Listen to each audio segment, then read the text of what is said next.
Tell me what you expect. You've been in this business for a long time. Mm-hmm. With what has happened, what do you expect as far as con artists popping up? What do you expect to see?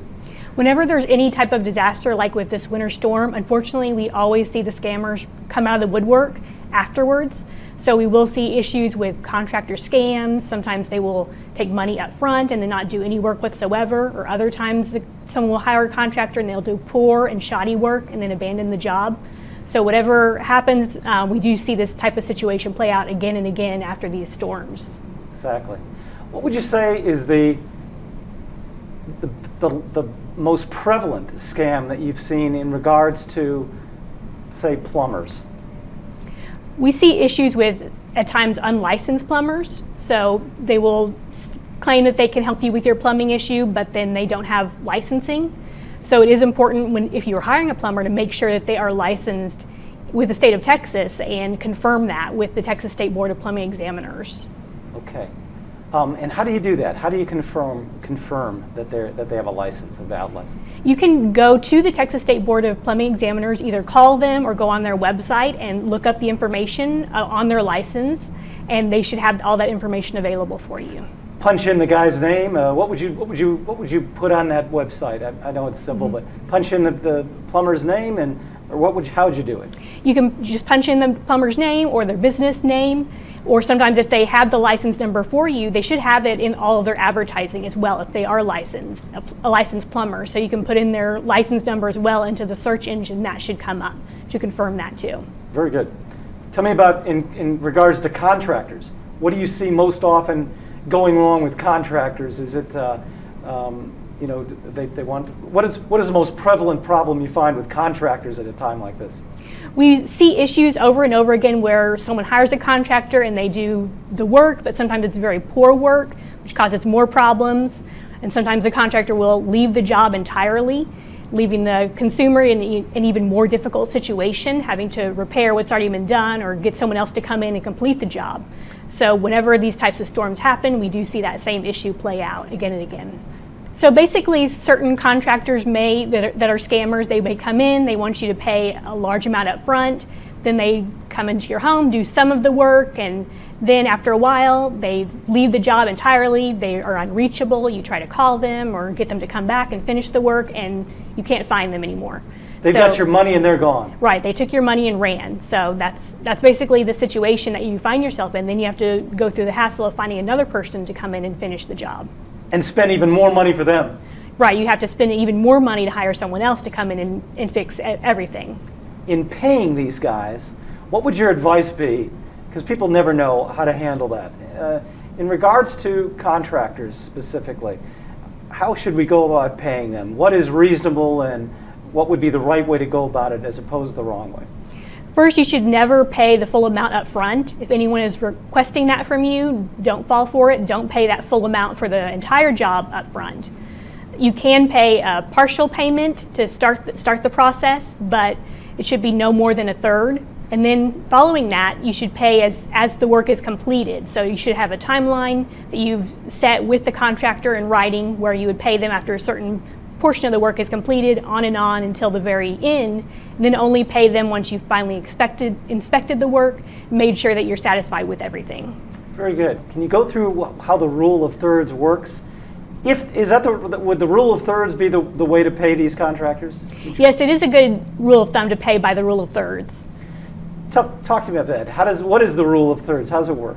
So basically, for the rule of thirds, you would pay no more than a third up front to start the job, and then you would pay the next portion maybe as you've gone on a little bit further with the job, and then the final payment is not paid until the very end when you've inspected everything and you're satisfied with the job.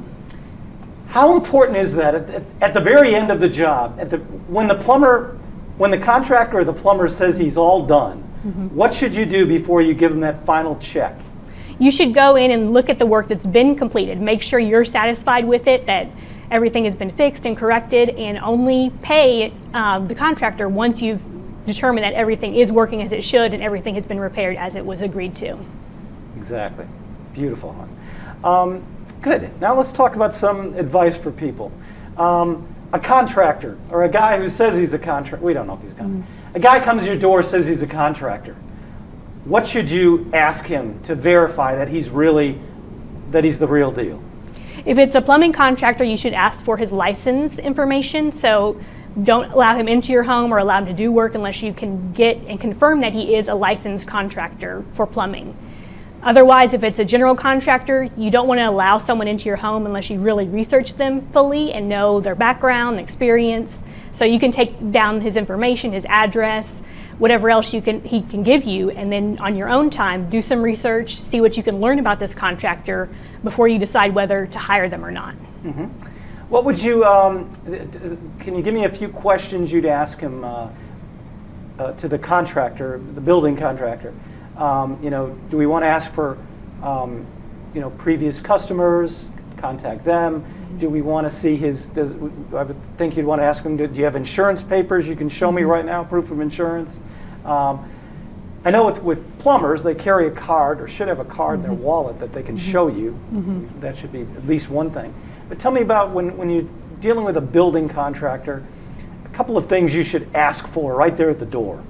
You should ask the contractor if they have references of prior work experience that you could contact their prior customers. You could call them or even visit their home and see how the previous work that's been done. So ask them for that. Also ask them if they have insurance. That's very important to make sure that the contractor is insured. And ask them for identification about their company name, address. You want to know where they're located and their license. If they are a plumbing contractor, they would be licensed, so you want to check for that as well. Very good. And can you tell me any easy websites you can go to kind of check out a contractor's? I would assume you want to check to make sure they don't have any huge black marks against them. What would be a couple of easy websites people could go to check out a building contractor, for example?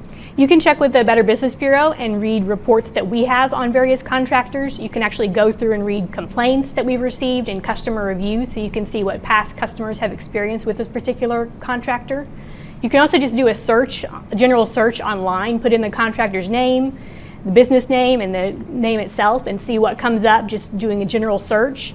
So it's always a good idea to just check online as well, in addition to checking references, to see what other people out there in the online world are saying too. Very good, very good. Yeah, because if you go online and punch in their name, likely if they've been involved in a lawsuit or lots of complaints, that should pop up, right? Right. If you do a general search, anything about the contractor could show up, like lawsuits or complaints, that sort of thing. So it's a good idea just to do a general online search as well. There may even be some news articles written about that company, right, if they've been in trouble.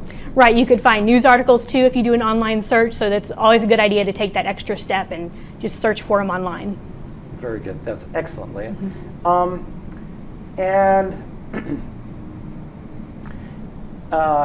Regarding that's regarding contractors, building contractors. Regarding plumbers, are there 2 or 3 questions you would ask as a consumer if a guy comes up and claims to be a plumber? What would you ask? The first thing you want to ask for is their license number, and then you want to take that and verify that with the Texas State Board of Plumbing examiners. So you can call them or go on their website and make sure that the plumber is actually licensed as they say they are. That's very important. Very good, very good. Excellent. So to sum everything up, it sounds like you definitely you can't just, if a guy comes up to your door, claims to be something, you're nuts if you just hire him right there on the spot, right? I mean, you got to do a little research. Tell me that, would you? I mean, what is one of the biggest mistakes people make is what? You should never hire someone on the spot if they come to your door. You always want to take some time and do some research on a contractor before you hire them, so never hire someone on the spot.